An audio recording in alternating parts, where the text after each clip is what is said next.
Everybody wants to win at betting, but the simple fact is very few people do. Oh, you gotta be kidding Why me. is that? Well, typically people tend to focus on picking winners, following systems, looking for tips, all of those sort of things. But the simple fact is, really, successful betting is all about one thing. It's all about the odds. If you can truly understand what the betting odds are telling you and how to take advantage of that, then there's no reason why you can't profit in the long term. And that's exactly what I'm going to show you in this video.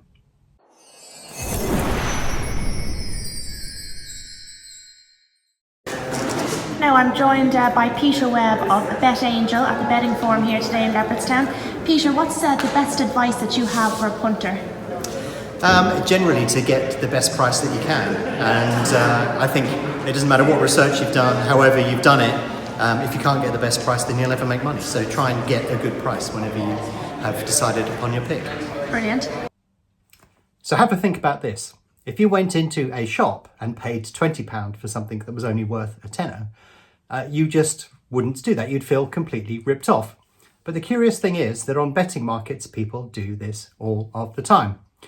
I did a little bit of market research for you and went into my local town to do some shopping.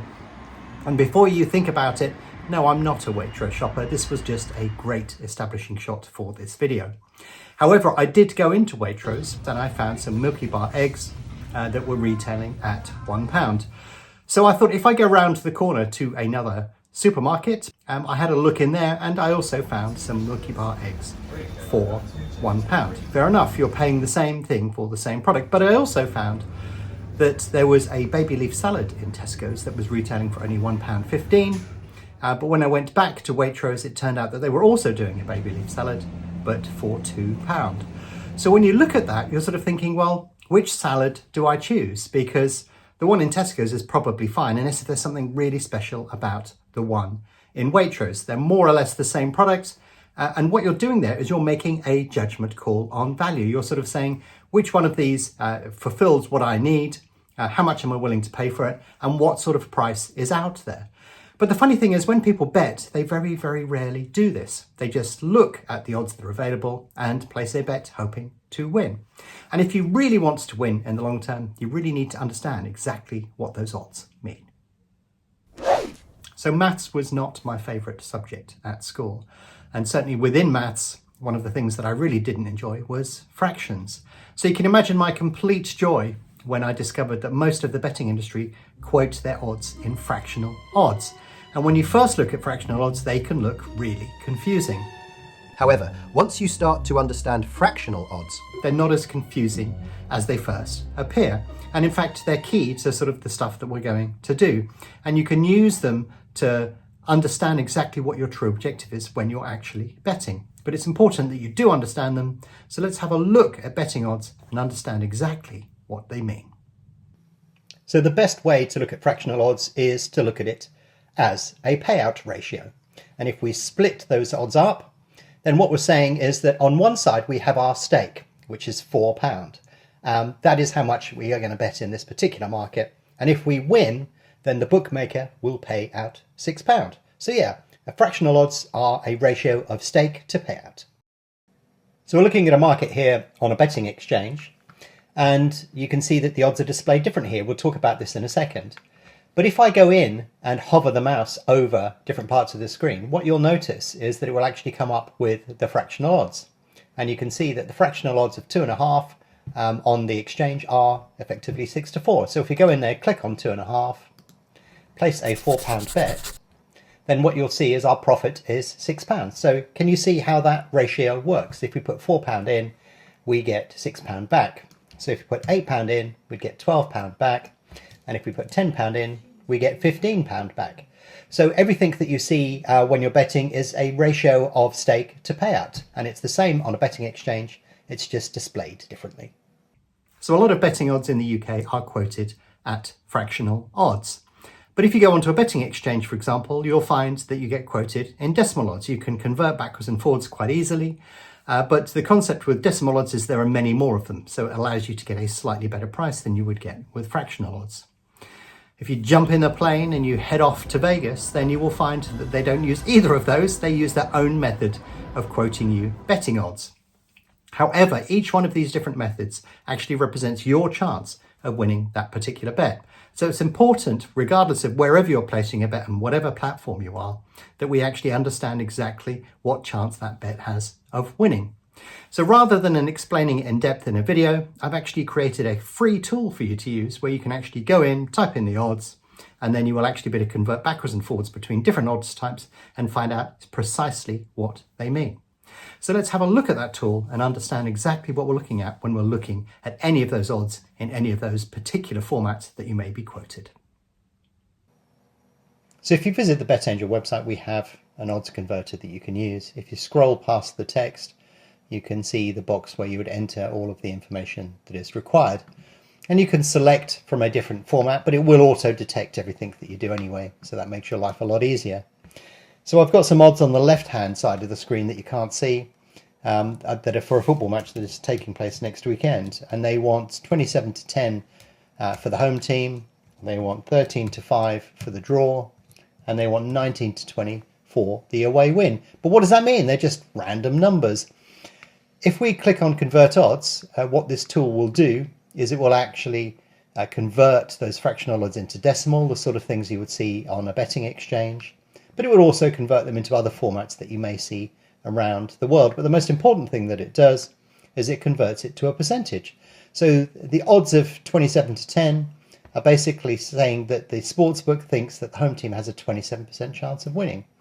The away team has a 51% chance of winning at 19-20, and at 13-5, there's a 27% chance of this match ending in a draw. So we've taken those fractional odds and converted them into something useful.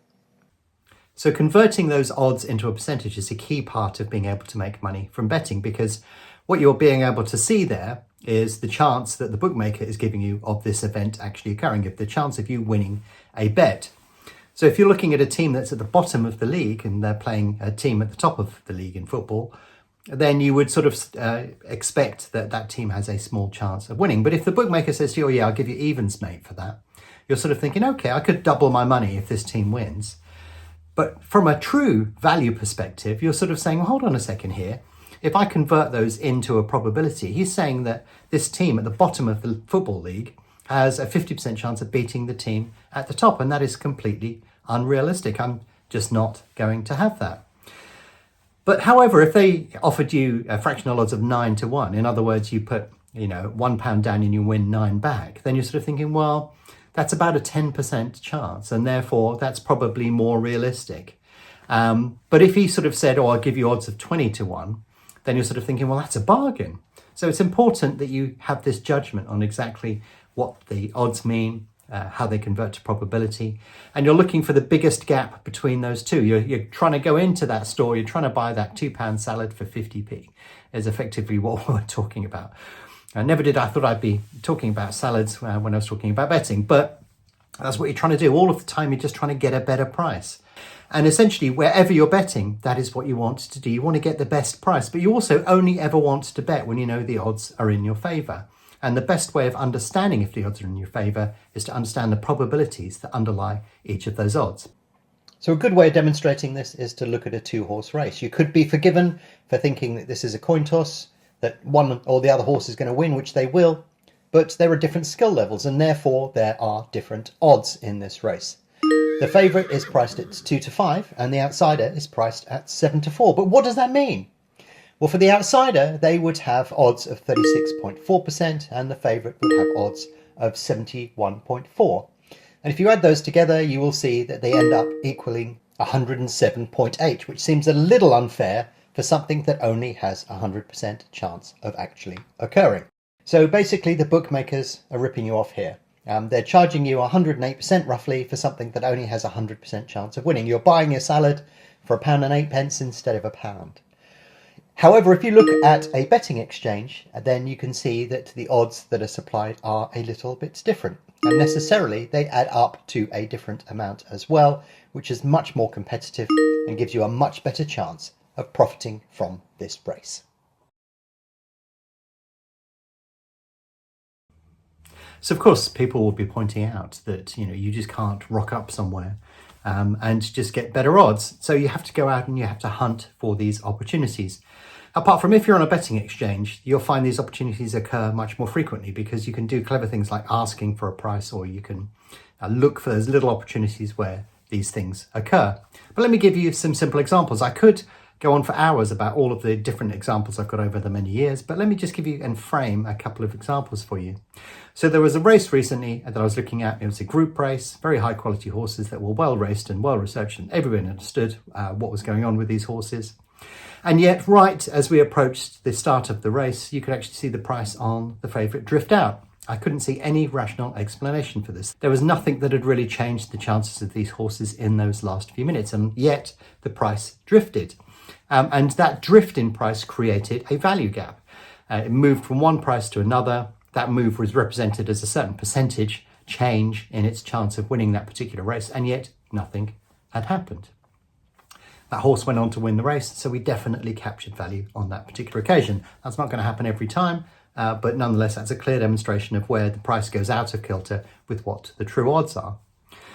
Now, there was also a race that I was looking at, which actually occurred on the day that I'm recording this video, where the market just went completely bonkers. It didn't make any sense. The price looked pretty stable for a short period of time, and then the price just flew out for absolutely no reason whatsoever. And there was nothing behind this. The market just went mad for a second. But look at the move that we saw in price. Are you telling me that on either end of that massive price move, no value was created? I don't believe you.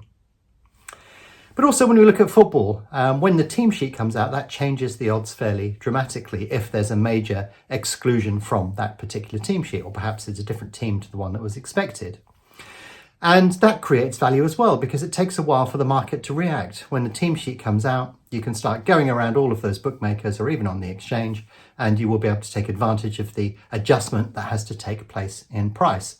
But some of that is a sort of timing issue. You have to watch the market like a hawk to take advantage of that. But there are other situations that allow you to get a bit of a longer lead in to those particular opportunities.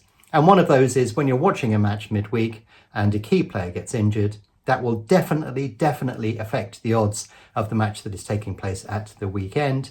But it does take ages for the bookmakers to adjust their prices. So if you're watching a match and you see a key player get injured, the first thing that you should do is fire up your laptop, look on your phone and see what the odds are for the next match that is about to take place. That is a key way of extracting value from a football match. Essentially what I'm looking for is a slightly better price.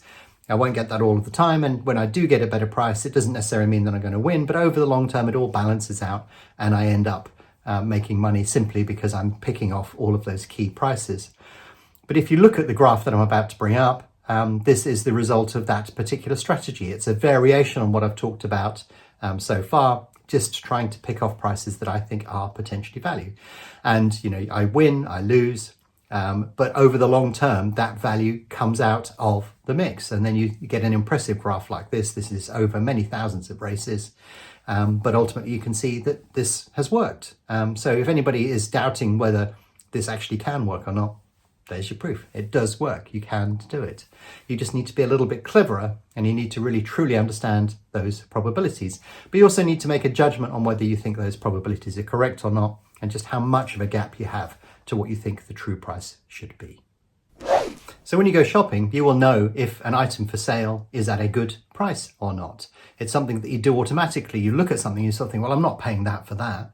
Or you go down the reduced sections aisle and you sort of think, oh, that's a good deal and I could have that for tea tonight. You know what price you should be paying for something. And it's pretty much the same in betting. You need to get yourself onto this page where you know what those odds mean and whether it's good value or not. Because if the bookmaker is asking for silly odds and the chance of something occurring is way above what it should do, then you just shouldn't bet on it.